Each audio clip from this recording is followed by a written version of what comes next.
The Kia Niro is a vehicular Swiss Army knife for those looking for a cost-effective A to B daily driver. It's just big enough to have reasonable utility, and the option for 3 different drivetrains, hybrid, PHEV, or EV, gives buyers plenty of choices depending on their lifestyle and commuting needs.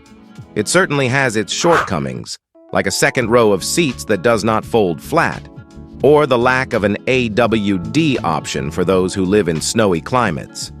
However, the Kia Niro remains a solid, cost-conscious choice. That's why we shouldn't be surprised that the new 2025 Kia Niro doesn't change much from the 2024 model year. In fact, almost nothing changes except for its price, which gets a marginal bump and some new standard equipment on a few trims.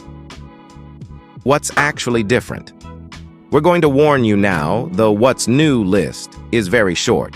For starters, all trims of the 2025 Kia Niro will have rear seatbelt pre-tensioners standard. That's a great safety feature to have, and it's good to see it implemented across the board, but it isn't exactly the stuff of bragging rights.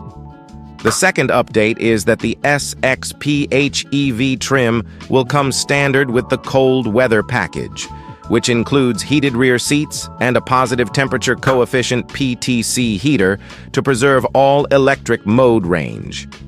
We'll never scoff at heated rear seats or anything that helps squeeze more range out of a vehicle, but we really wish Kia would have also opted for an AWD drivetrain.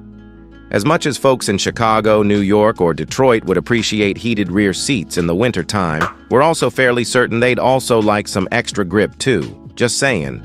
The Kia Niro Hybrid and PHEV get moderate price bumps across the board with the exception of the SX Hybrid trim, which is actually $50 cheaper. We're not exactly sure how Kia pulled $50 out of that trim, but we won't complain.